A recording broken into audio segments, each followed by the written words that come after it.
नमस्कार दोस्तों, भगवान श्री कृष्ण कहते हैं जो हुआ अच्छा हुआ, जो हो रहा है अच्छा हो रहा है और जो होगा वह भी अच्छा ही होगा। तुम भूत का पश्चाताप मत करो, भविष्य की चिंता भी मत करो, अभी तो वर्तमान चल रहा है। मित्र, एक बार की बात है, एक राजा और मंत्री कुछ सैनिकों को लेकर जंगल में शिकार पर गए। शिकार के समय तलवार निकालते हुए राजा का अंगूठा कट गया। राजा परेशान हो गए। उसने तुरंत अपने सैनिकों से कहा, सैनिकों को जल्दी से जाओ और वैद्य जी को बुलाकर लाओ, देखो मेरा अंगूठा कट गया, कितना खून बह रहा है। इतने में पीछे से मंत्री आए और बोले कि इस चोट पर कपड़ा बांध लीजिए और आराम कीजिए, जो होता है अच्छे के लिए होता है। राजा को मंत्री पर गुस्सा आ गया। वह मंत्री से बोले, मंत्री ये बात तुम कह रहे हो, मैं तो तुम्हें अपना हितैषी समझता था। राजा ने सैनिकों को आदेश दिया कि मंत्री को ले जाकर कारागार में बंद कर दो, पूरी रात कोड़े से पीटना और सुबह फांसी पर चढ़ा देना। दोस्तों, महाराजा की आज्ञा पाकर सैनिकों ने मंत्री को बंदी बना लिया और राजमहल के कारागार में ले जाकर बंद कर दिया। राजा कुछ सैनिकों को लेकर शिकार के लिए फिर से जंगल में निकल गए और फिर कुछ समय बाद जंगल में तूफान आया, जिससे राजा अपने सैनिकों से बिछड़ गया। दोस्तों, भटकते भटकते राजा भी के बस्ती में पहुंच गए, जिसे वहां के लोग उन्हें उठा कर ले गए और उनकी देवी के सामने जाकर बिता दिया। पुजारी उसकी बलि चढ़ाने वाला ही था कि एक भील बोला, इसका तो अंगूठा कटा हुआ है, ये तो अशुद्ध है, हम इसकी बलि नहीं दे सकते। और उन्होंने इस तरह राजा को छोड़ दिया और राजा की जान बच गई। अब राजा को समझ में आया कि जो होता है अच्छे के लिए होता है। उसे याद आया कि आज सुबह मंत्री को फांसी लगने वाली है। वह भागा भागा आया। उसने देखा कि मंत्री फंदे को गले में पहनकर खड़ा है। दोस्तों, राजा ने उसे नीचे उतरवाया और उसके पैर पकड़ लिए और फुट फुट कर रोने लगे। राजा ने अपनी सारी घटना मंत्री को सुनाई और माफी मांगने लगा। मंत्री बोला, माफी मांगने की जरूरत नहीं है, महाराज जो होता है अच्छे के लिए ही होता है। राजा बोला, मंत्री क्या तुम सच में पागल हो? मेरी नासमझी की वजह से रात भर तुमने कोरे खाए और फिर भी कहते हो जो होता है अच्छे के लिए होता है। फिर मंत्री बोले, महाराज यदि मैं यहाँ कोड़े नहीं खा रहा होता तो आपके साथ होता, और यदि मैं आपके साथ होता तो वो लोग मेरी बलि चढ़ा देते। अब राजा को समझ में आया कि सच में जो होता है अच्छे के लिए होता है और ईश्वर जो भी कुछ करता है अच्छे के लिए ही करता है। मित्रों, जब कोई चीजें हमारे मन मुताबिक नहीं होती है तो हम चिंतित और उदास हो जाते हैं, जबकि हमें ऐसा करने से बचना चाहिए और सब कुछ ईश्वर की आज्ञा मानकर उनके भरोसे छोड़ देना चाहिए, क्योंकि जो कुछ भी हो रहा है या होने वाला होता है वे सभी चीजें हमारी अच्छे के लिए होता है। दोस्तों, भगवान श्री कृष्ण कहते हैं कि हे अर्जुन, तुम्हें किसका मोह है? इस रणस्थली में युद्ध प्रारंभ होने से ठीक पहले तुम्हारा इस तरह से शस्त्र त्याग देना बिल्कुल भी उचित नहीं है, क्योंकि ना तो ये श्रेष्ठ पुरुषों द्वारा आचरित है, न स्वर्ग को देने वाला है और न कीर्ति बढ़ाने वाला है। मित्र, इसीलिए है अर्जुन, नपुंसकता को मत प्राप्त हो, हृदय की तोच्छा, दुर्बलता को त्याग हो, उठो और युद्ध करो। तुम उसका शोक करते हो जो शोक करने के योग्य भी नहीं है और पंडितों जैसी बातें करते हो। ज्ञानी व्यक्ति ना तो मरने वाले का शोक करते हैं और ना ही उनका शोक करते हैं। मित्र, जो अभी जिंदा है क्योंकि वो जानते हैं जो मर गया वो फिर से जन्म लेगा, और जो जिंदा है वो एक दिन जरूर मरेगा। हे अर्जुन, न तो ऐसा है कि मैं किसी काल में नहीं था या तू नहीं था अथवा ये राजा लोग नहीं थे, और ना ऐसा है कि इससे आगे हम सब नहीं रहेंगे। मित्र, वर्तमान शरीर की उत्पत्ति से पहले भी हम सब थे और पीछे भी रहेंगे। शरीर के नाश होने से आत्मा का नाश नहीं होता। आत्मनाश की आशंका से इन सबके लिए शोक करना उचित नहीं है। दोस्तों, आत्मा अजर अमर है। आत्मा न तो मरता है और ना ही जन्म लेता है, क्योंकि आत्मा अजन्मा, नित्य, सनातन और पुरातन है। शरीर के मारे जाने पर भी यह नहीं मरता, जैसे मनुष्य पुराने वस्त्रों को त्याग कर नए वस्त्र धारण करता है। दोस्तों, ठीक उसी प्रकार जीवात्मा पुराने व्यर्थ शरीर को त्याग नए शरीर को धारण करती है। आत्मा को शस्त्र काट नहीं सकते और ना अग्नि इसे जला सकती है, जल इसे गीला नहीं कर सकता और ना ही वायु इसे सुखा सकती है। परंतु फिर भी अगर तुम इस आत्मा को सदा जन्म लेने वाला और सदा मरने वाला समझता है तो भी है महाबाहु, तू इस प्रकार का शोक करने के योग्य नहीं है, क्योंकि इस मान्यता के अनुसार जन्म में हुए की मृत्यु निश्चित है और मरे हुए का जन्म लेना भी निश्चित है। मित्र, हे अर्जुन, अपने धर्म से भागकर तुम भाई मत कर, क्योंकि क्षत्रिय के लिए धर्म युक्त योद्धा से बढ़कर दूसरा कोई कल्याणकारी कर्तव्य नहीं है। दोस्तों, किंतु अगर तुम इस धर्म युक्त युद्ध को नहीं करेगा तो स्वाधर्म और कीर्ति को खोकर पाप को प्राप्त होगा तथा युगों युगों तक तुम्हारे अपाकीर्ति की चर्चा होगी। सम्मानित पुरुष के लिए अपकीर्ति मौत से भी बढ़कर है। या तो तुम युद्ध में मारा जाएगा और स्वर्ग को प्राप्त होगा, या तो संग्राम में जीतकर पृथ्वी का राज्य भोगेगा। इस कारण है अर्जुन, उठ और युद्ध कर। जयपारा जय लाभ, हानि और सुख दुख को समान समझकर युद्ध के लिए तैयार हो जा। इस प्रकार योद्धा करने से तू पाप को नहीं प्राप्त होगा और यही तुम्हारा सबसे बड़ा धर्म और कर्म है। दोस्तों, ये संसार मेरी ही माया है। ये संसार मुझसे ही उत्पन्न हुआ है। मैं ही इसका पालन पोषण करता हूँ और मैं ही इस सृष्टि का विनाश करता हूँ। मैं जल में रस हूँ, चंद्रमा और सूर्य में प्रकाश हूँ, संपूर्ण वेदों में ओंकार हो, आकाश में शब्द और पुरुषों में पुरुषत्व हो। मैं ही सूर्य रूप से तपता हूँ, वर्षा का आकर्षण करता हूँ और उसे बरसाता हूँ। हे अर्जुन, मैं ही अमृत और मृत्यु हो, सत असत भी मैं ही हूँ। मैं धरती की मधुर सुगंध हूँ, मैं अग्नि की उष्मा हूँ, सभी जीवित प्राणियों का जीवन और सन्यासियों का आत्म संयम भी मैं ही हूँ। मैं भूत, वर्तमान और भविष्य के सभी प्राणियों को जानता हूँ, लेकिन वास्तविकता में मुझे कोई नहीं जानता। दोस्तों, हमेशा शक करने वाला व्यक्ति कभी शांति प्राप्त नहीं कर पाता है। वह ना तो इस लोक में धन, ऐश्वर्य या यश की प्राप्ति कर सकता है और ना ही परलोक में स्वर्ग की प्राप्ति कर सकता है, क्योंकि जब तक मनुष्य किसी भी विषय में संशय युक्त रहता है तब तक वह उस विषय में सफलता नहीं पा सकता। इसलिए संदेह करने से बचे हैं। अर्जुन, तुम्हारा क्या गाया जो तुम रोते हो? तुम क्या लाए थे जो तुमने खो दिया? तुमने क्या पैदा किया था? दोस्तों, जो नष्ट हो गया तुमने जो लिया यहीं से लिया, जो दिया यहीं पर दिया। जो आज तुम्हारा है कल किसी और का होगा, क्योंकि परिवर्तन ही संसार का नियम है और समय के साथ संसार में हर चीज परिवर्तन के नियम का पालन करती है। दोस्तों, भगवान श्री कृष्ण कहते हैं कर्मयोगी वह योग हैं जिसके माध्यम से हम अपनी जीवात्मा से जुड़ पाते हैं। कर्मयोग हमारे आत्मज्ञान को जागृत करता है। इसके बाद हम न केवल अपने वर्तमान जीवन के उद्देश्यों को बल्कि जीवन के बाद की अपनी गति का पूर्वाभ्यास प्राप्त कर सकते हैं। इस योग में कर्म के द्वारा ईश्वर की प्राप्ति की जाती है। मित्र, श्रीमद् भागवत गीत में कर्मयोग को सर्वश्रेष्ठ माना गया है। गृहस्थ और कर्मठ व्यक्ति के लिए ये योग अधिक उपयुक्त है। कर्मयोग सिखाता है कि कर्म के लिए कर्म करो, आसक्ति रहित होकर कर्म करो। कर्मयोगी इसीलिए कर्म करता है कि कर्म करना उसे अच्छा लगता है और इसके परे उसका कोई हेतु नहीं है। कर्मयोगी कर्म का त्याग नहीं करता, वह केवल कर्म फल का त्याग करता है और कर्म जनित दुखों से मुक्त हो जाता है। उसकी स्थिति इस संसार में एक दाता के समान है और वह कुछ पाने की कभी चिंता नहीं करता। वह जानता है कि वह दे रहा है और बदले में कुछ मांगता नहीं और इसीलिए वह दुहक के चंगुल में नहीं पड़ता। कर्मपाल का त्याग कर धर्मनिरपेक्ष कार्य का संपादन भी पूजा के समान हो जाता है। दोस्तों, संसार का कोई कार्य ब्राह्मण से अलग नहीं है, इसलिए कार्य की प्रकृति कोई भी हो, निष्काम कर्म सदा ईश्वर को ही समर्पित हो जाता है। पुनर्जन्म का कारण वासनाओं या अतिरिक्त कामनाओं का संचय है। कर्मयोगी कर्मफल के चक्कर में ही नहीं पड़ता, आथ वासनाओं का संचय भी नहीं होता। मित्र, इस प्रकार कर्मयोगी पुनर्जनन के बंधन से भी मुक्त हो जाता है। दोस्तों, भगवान श्री कृष्ण कहते हैं मनुष्य का मन वायु की तरह चंचल है। यह मन ही है जो मनुष्य को काम वासनाओं की तरह भटकाता रहता है। अगर जीवन को सफल बनाना है तो मन पर काबू करना बहुत जरूरी है। मन को वश में करने से दिमाग की शक्ति केंद्रित होती है, जिससे कार्यों में सफलता मिलने लगती है। दोस्तों, गीता के अनुसार जिस व्यक्ति ने अपने मन पर काबू पा लिया वह मन में पैदा होने वाली बेकार की चिंताओं और इच्छाओं से भी दूर रहता है।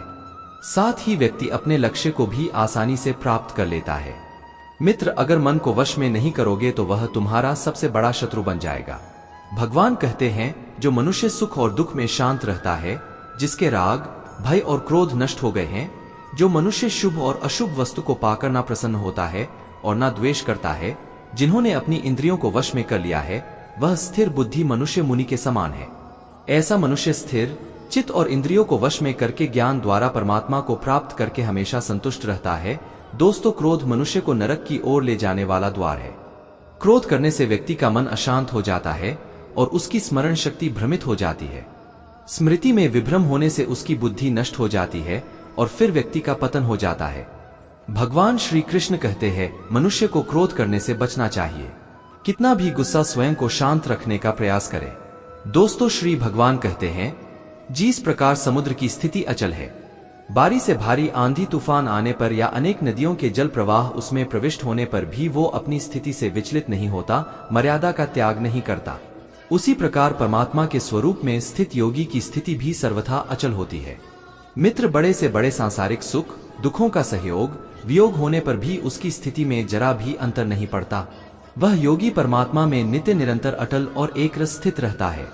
दोस्तों, जो मनुष्य संपूर्ण कामनाओं को त्याग कर ममता रहे, अहंकार रहित और स्प्रेह रहित होकर विचरण करता है, वही मनुष्य शांति को प्राप्त कर पाता है। जिस प्रकार प्रकाश की ज्योति अंधेरे में चमकती है, ठीक उसी प्रकार सत्य भी चमकता है। इसलिए व्यक्ति को सदैव सत्य के मार्ग पर चलना चाहिए। सत्य कभी दावा नहीं करता है कि मैं सत्य हूं, लेकिन झूठ हमेशा दावा करता है कि सिर्फ मैं ही सत्य हूं। इस संपूर्ण संसार में कोई भी व्यक्ति महान नहीं जन्मा होता है, बल्कि उसके कर्म उसे महान बनाते हैं। सही कर्म वह नहीं है जिसके परिणाम हमेशा सही हो, अपितु सही कर्म हुआ है जिसका उद्देश्य कभी गलत ना हो। श्रेष्ठ पुरुष जैसा आचरण करता है, अन्य पुरुष भी वैसा ही आचरण करते हैं, वो जो कुछ प्रमाण देता है। समस्त मनुष्य समुदाय उसी के पद चिन्हों पर अपने रास्ते चुनता है। इसलिए सज्जन व्यक्तियों को सदैव अच्छा व्यवहार करना चाहिए। जो मनुष्य ईश्वर में श्रद्धा नहीं रखते, वो अज्ञानी मनुष्य जीवन में कभी भी सुख, शांति और सफलता को प्राप्त नहीं कर पाते। दोस्तों, ऐसे मनुष्य की बुद्धि विपरीत हो जाती है। वे लौकिक और पारलौकिक सब प्रकार के सुख साधनों को विपरीत ही समझने लगते हैं। इसी कारण वे विपरीत आचरणों में प्रवृत्त हो जाते हैं। इसके फलस्वरूप उनका इस लोक में और परलोक में पतन हो जाता है। वे अपनी वर्तमान स्थिति से भी भ्रष्ट हो जाते हैं और मरने के बाद उनको अपने कर्मों का फल भोगने के लिए सुकर कुकर आदि नीचियों में जन्म लेना पड़ता है या घोर नरक में पड़कर भयानक यातना भोगनी पड़ती है। दोस्तों, भगवान श्री कृष्ण कहते हैं, जो मनुष्य अपने कर्तव्यों का पालन करते हुए विपरीत परिस्थितियों में भी अपने धर्म के मार्ग पर अधिक रहता है और उसके कारण अगर उसकी मृत्यु भी हो जाती है, तो वह मृत्यु भी उसके लिए परम कल्याणकारक बन जाता है और उस मनुष्य को स्वर्ग की प्राप्ति होती है। हे अर्जुन, मेरे और तुम्हारे बहुत से जन्म हो चुके हैं। उन सबको तू नहीं जानता, किंतु मैं जानता हूं। मैं अजन्मा और अविनाशी हूं। मैं समस्त प्राणियों का ईश्वर होते हुए भी अपनी प्रकृति को अधीन करके अपनी योग माया से प्रकट होता रहता हूं। जब जब इस धरती पर धर्म की हानि और अधर्म की वृद्धि होती है, तब तब अधर्म का विनाश और धर्म की पुनर्स्थापना हेतु मैं अपने एक नए रूप को रचता हूं और लोगों के सम्मुख प्रकट होता रहता हूं।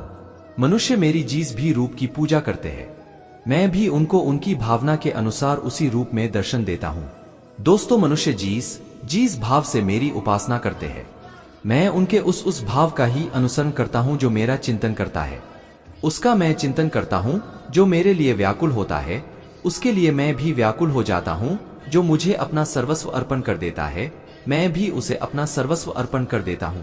इस मनुष्य लोक में सांसारिक भोग के लिए लोग इंद्र आदि देवताओं की उपासना करते हैं, क्योंकि देवताओं का पूजन करने वालों को उनके उपासना का फल तुरंत मिल जाता है। लेकिन मैं ऐसा नहीं करता हूं। मेरे भक्त यदि सकाम भाव से भी मेरा भजन करते हैं, तो भी मैं उनकी उसी कामना को पूर्ण करता हूं जिसकी पूर्ति से उनका विषयों से वैराग्य होकर मुझ में प्रेम और विश्वास बढ़ता है। इसीलिए सांसारिक मनुष्यों को मेरी भक्ति का फल शीघ्र मिलता हुआ नहीं दिखता है और इसलिए वे मंदबुद्धि मनुष्य कर्मों का फल शीघ्र प्राप्त करने की इच्छा से अन्य देवताओं का ही पूजन किया करते हैं। दोस्तों, इंसान हमेशा अपने भाग्य को कोसता है, ये जानते हुए भी कि भाग्य से भी ऊंचा उसका कर्म है जो उसके स्वयं के हाथों में है। बुरे लोग हमेशा बुरे कर्म करते हैं, फिर भी वह जीवन में सुखी और संपन्न रहते हैं, जबकि अच्छे लोग जीवन भर अच्छे कर्म करते हैं, फिर भी उसे अपमान और दर्द ही मिलता है। दोस्तों, अक्सर लोगों के मन में ऐसा सवाल रहता है कि जो लोग अच्छे कर्म करते हैं वह परेशान रहते हैं, वही जो बुरे कर्म करते हैं वो खुशी से रह रहे होते हैं। अच्छे कर्म करने वाले परेशान होते हैं कि आखिर उन्हें इतनी परीक्षा क्यों देनी पड़ रही है, जबकि जो अधर्म की राह में है वह खुश है और जिंदगी का लुत्फ उठा रहे हैं। अक्सर लोग सोचते हैं कि अब अच्छाई का जमाना ही नहीं रहा। मित्र, अगर आपके मन में भी ये सवाल आया है तो आज आप इसका जवाब सुन लीजिए। जवाब वो है जो भागवत गीता में लिखा है और श्री कृष्ण ने अर्जुन को दिया था। भागवत गीता में वर्णित कथा के अनुसार जब भी अर्जुन के मन में कोई दुविधा होती थी तो वो श्री कृष्ण के पास पहुंच जाते थे।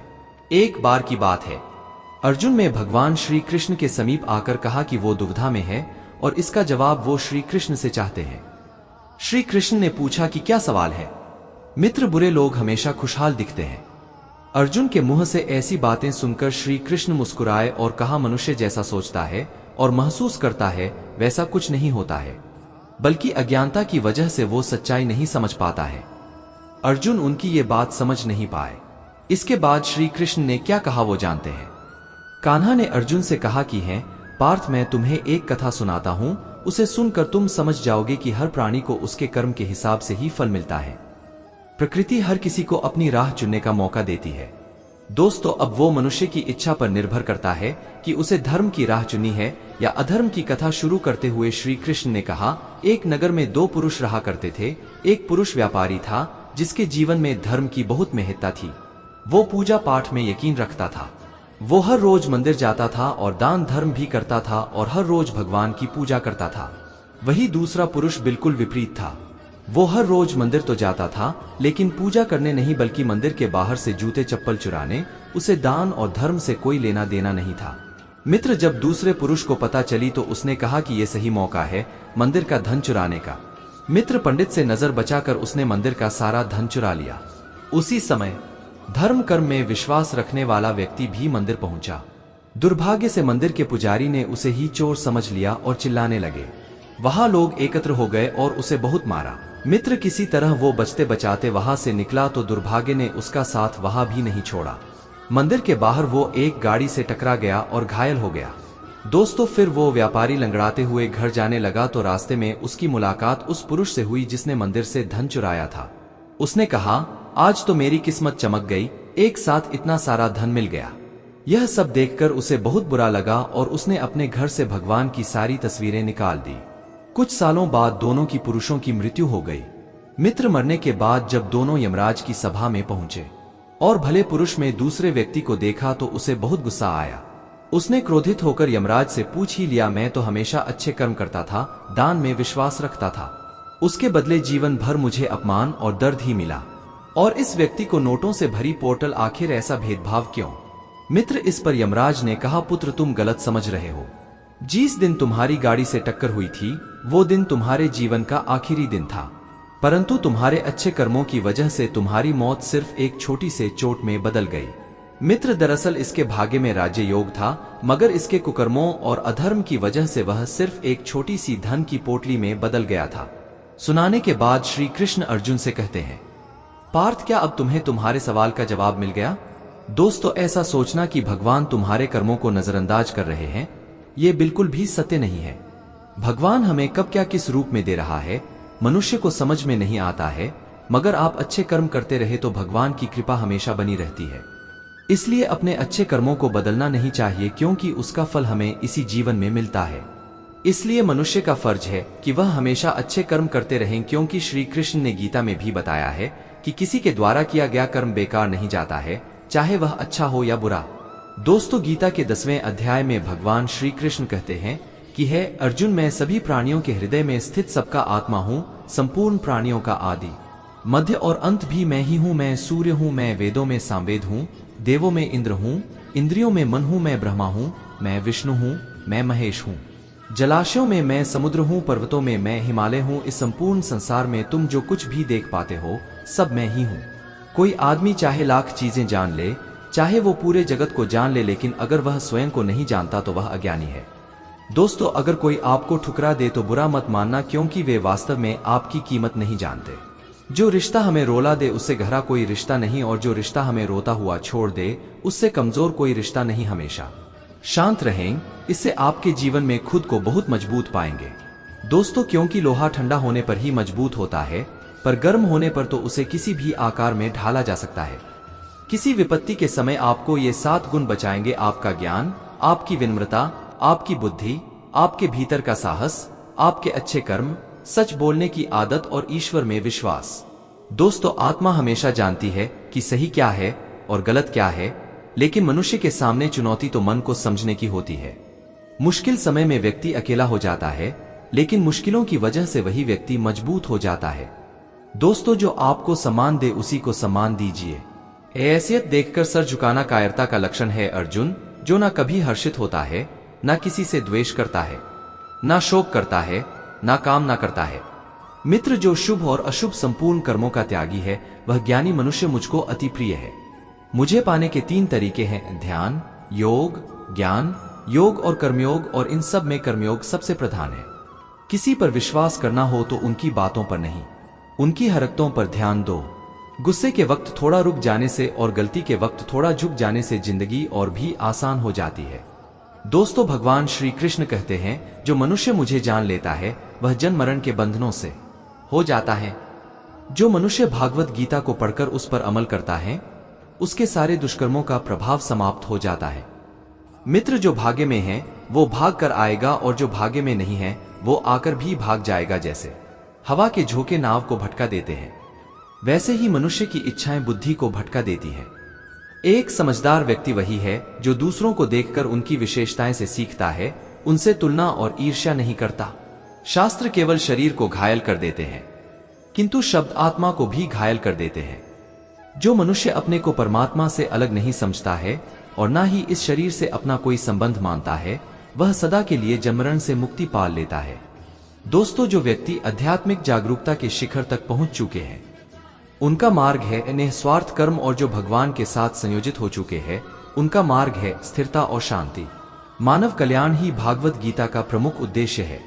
इसलिए मनुष्य को अपने कर्तव्यों का पालन करते समय मानव कल्याण को प्राथमिकता देना चाहिए। दोस्तों, श्री कृष्ण कहते हैं, जो तुम्हारा साथ देता है तुम उसका साथ दो, जो तुम्हें धोखा देता है तुम उसे त्याग दो। जिस जगह आपका सम्मान नहीं हो वहां पर कभी जाना नहीं चाहिए, वरना लोग आपको कमजोर और बेवकूफ समझेंगे।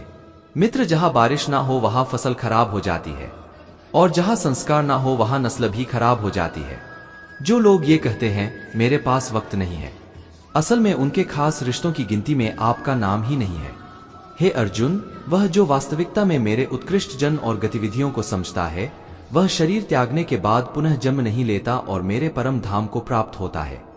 मित्र, वो व्यक्ति जो सभी इच्छाएं त्याग देता है और मैं और मेरा की लालसा और भावनाओं से मुक्त हो जाता है, उसे अपार शांति की प्राप्ति होती है। वे मूर्ख हैं जो प्रेम को बकवास कहते हैं। प्रेम इस संसार की मूल है, इसी से संसार बना है। दोस्तों, मनुष्य अपने विश्वास से निर्मित होता है। जैसा वह विश्वास करता है वैसा वह बन जाता है। कृष्ण कहते हैं, धर्म के लिए लड़ना सीखो, अधर्मी का काल बनना सीखो और अपनों के लिए त्याग करना सीखो। सत्य हमेशा पानी में तेल की एक बूंद के समान होता है। कितना भी असत्य का पानी डाले वह हमेशा ऊपर ही तैरता है। मित्र, अपने जीवन में कभी भी ना किसी को आनंद में वचन दो, ना क्रोध में उत्तर दो और ना ही दुख में कभी निर्णय लो। कोई आदमी चाहे लाख चीजें जान ले, चाहे वह पूरे जगत को जान ले, लेकिन अगर वह स्वयं को नहीं जानता तो वह अज्ञानी है। दोस्तों, अपना काम बनाने के लिए लोग आपकी तारीफ करेंगे, आपसे रिश्ता बनाने की कोशिश करेंगे, लेकिन उनके व्यवहार को सच मानकर अगर आप फंस जाएंगे तो आगे चलकर आपको ही नुकसान होगा। अक्सर आपको चोट वही लोग पहुंचाते हैं जो आपके अपने होते हैं, जो आपके दिल के ज्यादा करीब होते हैं। गीता का यह सबसे महत्वपूर्ण ज्ञान है, क्योंकि महाभारत की लड़ाई पर आए लोगों में नहीं थी, यह एक ही परिवार की लड़ाई थी। दोस्तों, चाहे आप किसी की मदद करो या मत करो, लेकिन जानबूझकर कभी किसी का दिल नहीं दुखाना चाहिए, क्योंकि जब किसी का दिल आपकी वजह से दुखता है तो हमेशा याद रखना कि आपको भी वो दर्द दिन जरूर मिलेगा। कभी भी किसी भी चीज की अति नहीं करनी चाहिए, क्योंकि किसी भी चीज की अति आपको भी नुकसान पहुंचाएगी। इसलिए जीवन को संतुलन के साथ जीना चाहिए। दोस्तों, जो आपके साथ अधर्म करे, पाप करे, गलत करें, उसे सजा जरूर देना चाहिए। मित्र, अगर आप उसे सहते हैं तो वो आपके साथ और गलत करता है और आप उससे भी बड़े पाप के भागीदार बन जाएंगे। इसलिए ज्ञानी व्यक्ति को चाहिए कि वो अपने साथ हो रहे गलत का विरोध करना सीखे। जीवन में कभी वो मत करो जो लोग करते हैं, हमेशा वही करो जो तुम्हारे लिए सही है। भगवान श्री कृष्ण कहते हैं, दोस्तों, जो इंसान अपनी रक्षा खुद नहीं कर सकता या फिर अपनी रक्षा करने का प्रयास भी नहीं करता, ऐसे मनुष्यों की रक्षा भगवान भी नहीं करते। जो इंसान खुद के महत्व को नहीं जानता, मित्र, वैसे इंसान को कोई भी महत्व नहीं देता है। बुरा इंसान कभी अपनी बुराई नहीं छोड़ता। आप चाहे उसके साथ कितना भी अच्छा चलो, वो आपको तकलीफ जरूर देगा। इसलिए जो जैसा है उसके साथ वैसा ही व्यवहार करना चाहिए।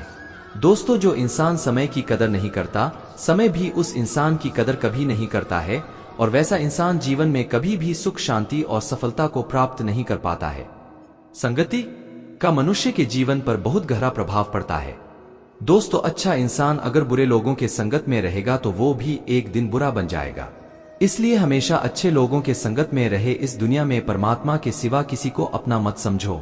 मित्र, यहाँ कोई अपना नहीं है, क्योंकि जब दुनिया के सारे रास्ते बंद हो जाते हैं तो ईश्वर की तरफ जाने वाला रास्ता हमेशा खुला रहता है।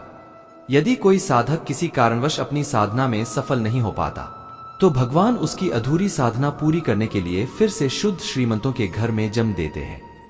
हे धनंजय, मेरे सिवाय इस जगत का कोई दूसरा कारण नहीं हो सकता। मैं ही इस संपूर्ण संसार का महाकारण हूँ। जैसे मोती सूत के धागे की माला में पिरोए हुए होते हैं, वैसे ही यह संपूर्ण जगत मुझ में ही ओतप्रोत है। यह संसार मुझसे ही उत्पन्न होता है, मुझ में ही स्थित रहता है और मुझ में ही लीन हो जाता है। दोस्तों, कहने का तात्पर्य यह है कि भगवान के सिवाय संसार की स्वतंत्र सत्ता नहीं है। साथ राज्य और ताम, इन तीनों गुणों से युक्त मेरी माया को पार कर पाना असंभव है। मित्र मनुष्य मेरी इस माया में चिपके रहते हैं और भोग संग्रह की इच्छा छोड़ नहीं पाते। मनुष्य अपने को कभी सुखी और कभी दुखी, कभी समझदार और कभी बेसमझ, कभी निर्बल और कभी बलवान आदि मानकर मेरी इस माया में तल्लीन रहते हैं। परंतु जो मनुष्य मेरे शरणागत हो जाते हैं, वे मेरी इस माया को आसानी से पार कर जाते हैं, क्योंकि उनकी दृष्टि केवल मेरी तरफ रहती है। वे मेरी माया में नहीं फांसते। हे भरत श्रेष्ठ अर्जुन, पवित्र कर्म करने वाले मेरे 4 प्रकार के भक्त मेरा स्मरण करते हैं। पहला है अर्थ भक्त, अर्थात दुख से निवृत्ति चाहने वाले भक्त। दूसरा है अर्थार्थी भक्त, अर्थात धन संपदा चाहने वाले भक्त। तीसरा है जिज्ञासु भक्त, अर्थात केवल मुझे जानने की इच्छा वाले भक्त। और चौथा है ज्ञानी भक्त, अर्थात मुझे ज्ञान सहित जानने वाले भक्त। आइए इसको थोड़ा समझ ले। अर्थ भक्त वो है जो प्राण संकट आने पर संकट दूर करने के लिए केवल भगवान को पुकारना है। कष्ट का निवारण केवल भगवान से ही चाहते हैं, दूसरे किसी से नहीं। वे अर्थ भक्त कहलाते हैं। चीरहरण के समय जब तक द्रौपदी भीषण पितामह और 5 पांडवों पर भरोसा करती रही, तब तक वह रोती बिलखती और कष्ट पाती रही। परंतु जब सब सहारा छोड़कर अन्य भाव से प्रभु को पुकारा, तब प्रभु ने उसकी लाज बचाई। ऐसे ही गजेंद्र ने जब तक दूसरे हाथियों और हथिनियों का सहारा लिया, अपने बल का सहारा लिया, तब तक वह कई वर्षों तक ग्राह से लड़ता रहा और दुहक पाता रहा। सब सहारा छूटने के बाद जब उसने ओम नमो भागवते कहकर हरि को पुकारा, तब भगवान ने तुरंत आकर ग्राह का मुंह फाड़ दिया और गजेंद्र का उद्धार किया। अर्थ भक्तों में अभिमन्यु की पत्नी उत्तरा का दृष्टांत सही लगता है, कारण कि जब उस पर आफत आई तब उसने भगवान श्री कृष्ण के सिवाय किसी दूसरे उपाय का सहारा नहीं लिया। उसने सीधे भगवान से निवेदन किया। दोस्तों, भगवान श्री कृष्ण से कहा कि हे जगतपति, ये दहकता हुआ अश्वत्थामा का बांध मेरे गर्भ को नष्ट करने के लिए दौड़ा आ रहा है, मेरी रक्षा करे। तुरंत उत्तरा के गर्भ में प्रविष्ट होकर भगवान ने गर्भ की रक्षा की और परीक्षित को बचाया। अर्थार्थी भक्त वो है मित्र जिनको अपनी सुख सुविधा के लिए धन संपत्ति प्राप्त करने की इच्छा हो जाती है, परंतु उसको वे केवल भगवान से ही चाहते हैं, दूसरों से नहीं। ऐसे भक्त अर्थार्थी भक्त कहलाते हैं। जिज्ञासु भक्त वो है जिसमें भगवान को जानने और भागवत भक्ति की जोरदार इच्छा हो जाती है। जिज्ञासु भक्तों में उद्धव जी का नाम लिया जाता है। दोस्तों, भगवान ने उद्धव जी को दिव्य ज्ञान का उपदेश दिया था, जो उद्धव गीता के नाम से भी प्रसिद्ध है। श्रीमद् भागवत गीता में उच्च कोटि के भागवत प्रेमी को ज्ञानी भक्त माना गया है। उनके मन में किसी भी प्रकार की कोई इच्छा नहीं होती, वे केवल भगवान के प्रेम में ही मस्त रहते हैं। प्रेमी भक्तों में गोपियों का नाम प्रसिद्ध है। गोपियों ने अपने सुख का त्याग कर प्रियतम भगवान के सुख को ही अपना सुख माना था।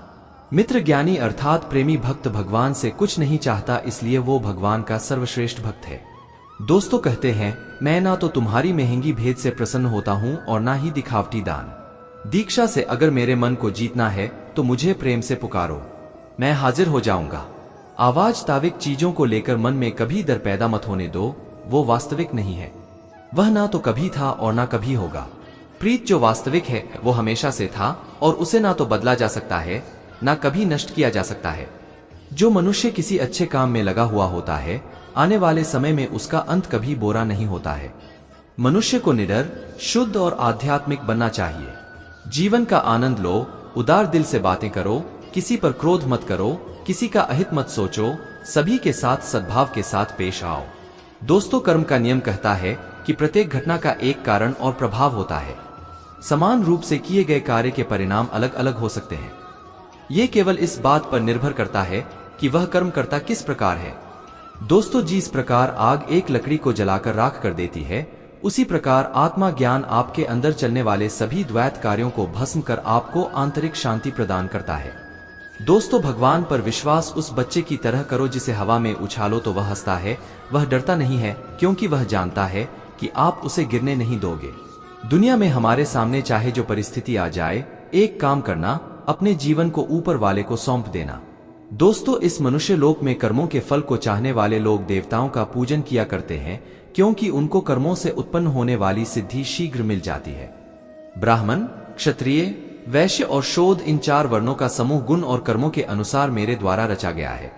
इस प्रकार वो सृष्टि रचनादि कर्म का कर्ता होने पर भी मुझ अविनाशी परमेश्वर को तू वास्तव में अकर्ता ही जान। कर्मों के फल में मेरी स्प्रे नहीं है, इसलिए मुझे कर्म लिप्त नहीं करते। मित्र, यहाँ श्री भगवान के कहने का भाव है कि कर्म करो, लेकिन फल की इच्छा से नहीं, बस अपना कर्म करते जाओ और आगे बढ़ते जाओ। पूर्व काल में पूर्वजों में भी इस प्रकार मेरे बताए अनुसार ही कर्म किए हैं और मोक्ष को प्राप्त हुए हैं। इसलिए अगर तू भी मोक्ष को पाना चाहता है तो पूर्वजों द्वारा सदा से किए जाने वाले कर्मों को ही कर, जिसकी आसक्ति सर्वथा नष्ट हो गई है, जो अपने देह पर अभिमान नहीं करता और जो ममता से रहित हो गया है, जिसका चित्त निरंतर परमात्मा के ज्ञान में स्थित रहता है, वैसा कर्मयोगी अपना कर्म यज्ञ की तरह करता है और मोक्ष को प्राप्त होता है। दोस्तों, जो अपना सब कुछ परमात्मा को अर्पित कर देता है, जिसके लिए परमात्मा ही सब कुछ है, जो अपने हर कर्म में परमात्मा को देखता है और हर कर्म परमात्मा के लिए करता है, वैसा कर्मयोगी मोक्ष का अधिकारी होता है। मित्र, जो मनुष्य मुझसे परम प्रेम करके इस परम रेह से युक्त गीता शास्त्र को मेरे भक्तों में कहेगा, वो मुझको ही प्राप्त होगा, इसमें कोई संदेह नहीं है। उससे बढ़कर मेरा प्रिय कार्य करने वाला मनुष्यों में कोई भी नहीं है, तथा पृथ्वी भर में उससे बढ़कर मेरा प्रिय दूसरा कोई भविष्य में होगा भी नहीं। जो मनुष्य श्रद्धा युक्त दोषों से रहित होकर इस गीता शास्त्र का श्रवण भी करेगा, वह भी सभी पापों से मुक्त होकर मेरे परम धाम को प्राप्त होगा। दोस्तों, अब भगवान पर विश्वास उस बच्चे की तरह करो जिसे हवा में उछालो तो वह हंसता है, डरता नहीं है, क्योंकि वह जानता है कि आप उसे गिरने नहीं देंगे। गीता में श्री कृष्ण जी ने कहा है कि यदि मेरा भक्त मौन होकर सब सुन रहा है तो स्मरण रखिए, उसके मौन और विश्वास का उत्तर मैं स्वयं देता हूं। सिर्फ उस एक के सामने झुको। मित्र, वह हर किसी के सामने तुम्हें कभी झुकने नहीं देगा। इसलिए हमें अंततः अपने कर्म के फल की कामना को त्याग देना चाहिए। और दोस्तों, अगर इस वीडियो से आपने कुछ भी सीखा हो तो कमेंट में जय श्री राधे कृष्णा अवश्य लिख दीजिए। दोस्तों, अगर आपको हमारा ये वीडियो पसंद आया तो कमेंट में जय श्री राधे कृष्ण लिखे और ऐसे ही प्रेरणादायक वीडियो देखने के लिए हमारे चैनल LSGD को सब्सक्राइब कर ले। श्री राधे कृष्ण।